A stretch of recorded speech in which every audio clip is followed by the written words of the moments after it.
In the modern era, the Himalayas' forbidding landscapes have been a source of fascination for scientists, archaeologists, and adventurers. There are fossils of sea creatures found on mountain peaks that are eons older than even the ancient remnants of dismantled civilizations tucked away in the range's hidden plateaus. The earliest exploration of the Himalayas were conducted by shepherds, traders, and religious pilgrims, turning to the formidable and often treacherous slopes of the mountains searching for life, livelihood, or salvation. Nestled in the crags are temples and palaces, and kingdoms, some of which most people have never heard of, others which have never even been seen. Centuries-old mausoleums hewn through a mountain that are only visible now due to a cliff face shearing off during a tectonic shift. There are rumored portals to other worlds, and more than that, there are gods in those mountains. And we will be taking a look at all of this and more in this exploration of the lexicology of one of Earth's most well-known landmarks. But before we can talk about what man has made of the mountains, we need to go back to the beginning. Before the Himalayas, there was the Tethys Ocean, a body of water that skirted the southern coast of what would become Eurasia, though at the time it was technically a part of an old supercontinent known as Gondwana or Gondwanaland. When this supercontinent began to break up, the pieces started to move independently, sending certain land masses fleeing across a massive ocean and others on a collision course with one another. Over the following 130 to 140 million years, the Indian-Australian plate embarked on a northward campaign that turned the Tethys Ocean into a trench. The layers of rock from each plate mixed with the marine sediment of the ocean floor before pushing up through the Earth's crust as Eurasia and the Indian subcontinent finally collided. From there, the landscape began taking shape. The Indian-Australian plate was subducted under the Eurasian one, bolstering the floor of the Tethys to create the plateau of Tibet, and sending layers of granite and basalt skyward. And it has yet to stop. Still growing about 2 centimeters annually, many of the mountain range's high peaks are well above the snowline, meaning that they are perpetually capped in snow and ice. And with this image in mind, we can begin to talk about the etymology of the name Himalayas. Firstly, it feels important to note that Himalayas is actually an English bastardization of the correct name, Himalaya.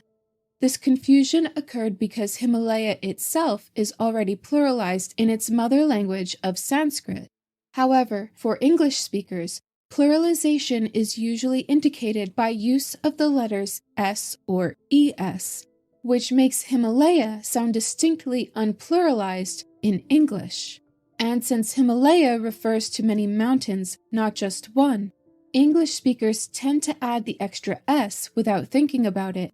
And over time, that version of the word was completely assimilated into the English language, S and all.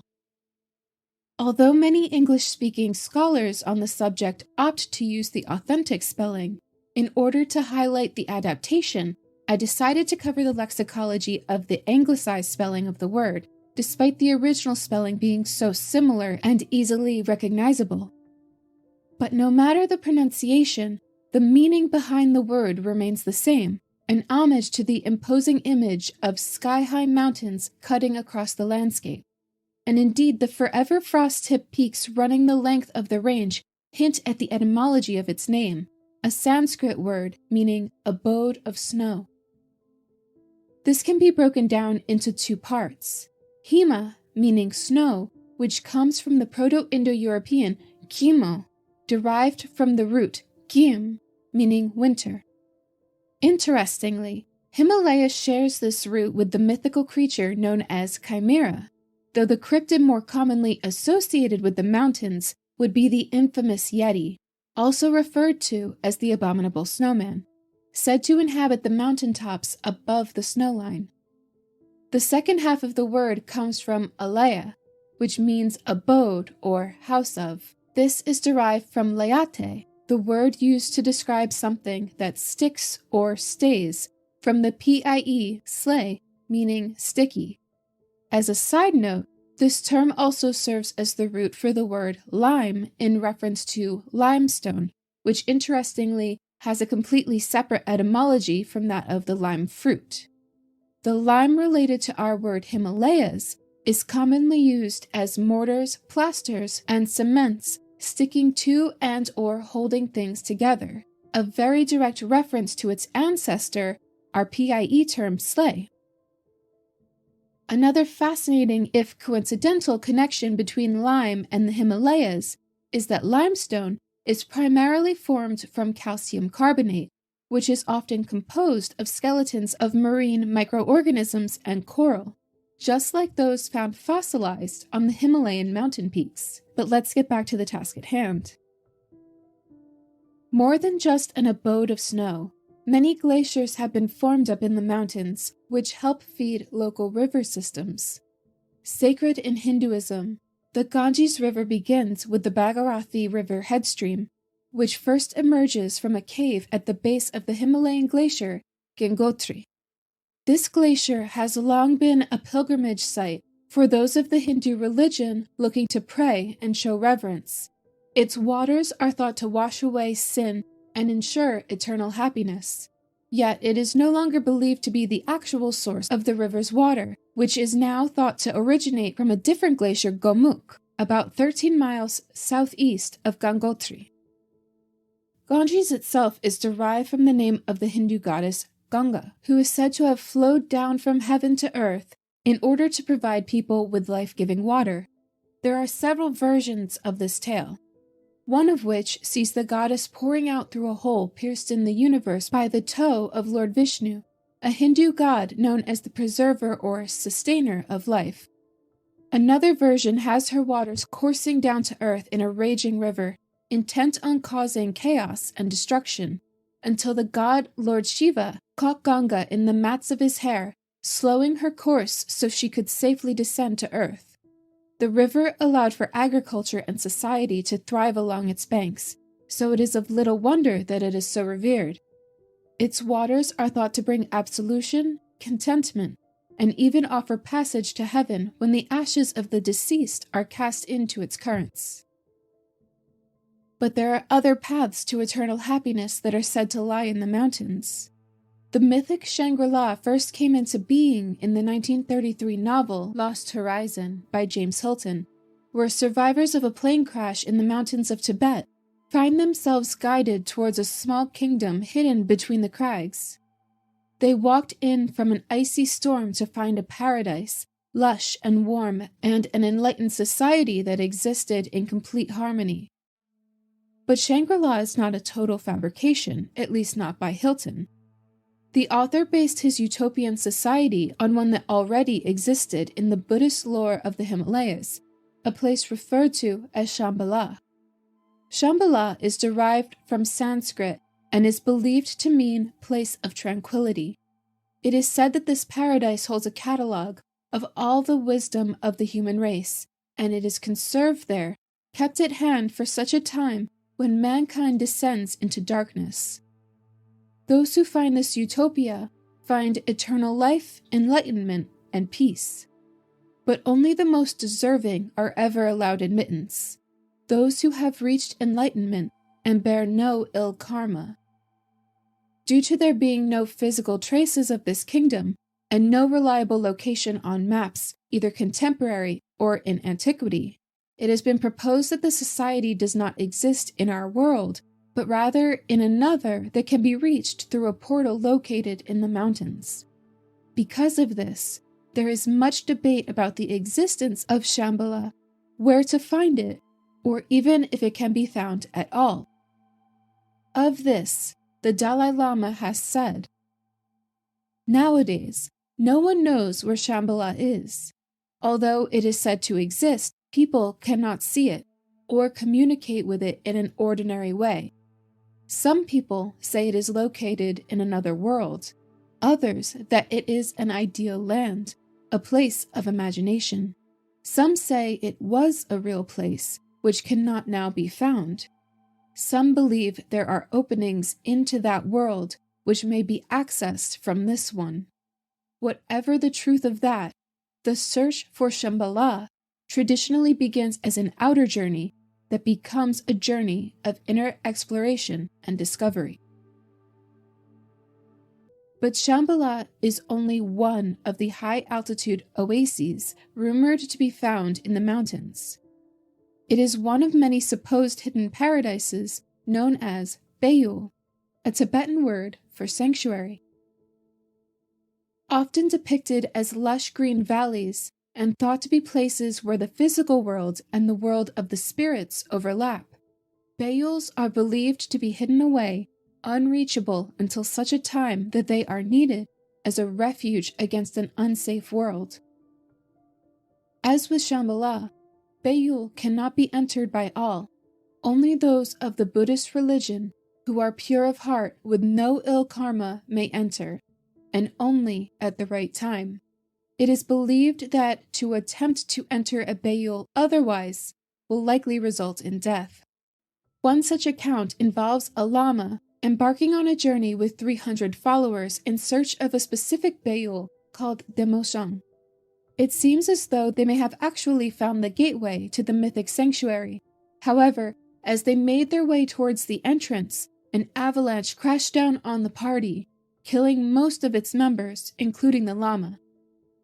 There are purportedly numerous other Bayuls scattered throughout the mountain range, hidden away in caves or tucked behind waterfalls, out of reach.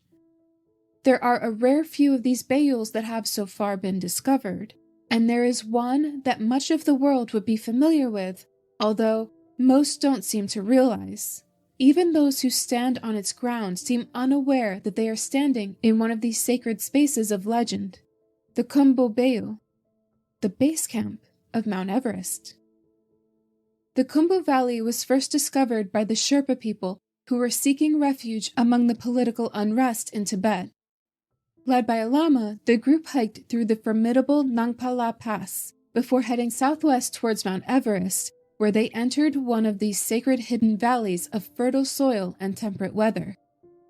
As lore foretold, the lama was able to guide his followers to the sanctuary within the Bayul during a time of turmoil.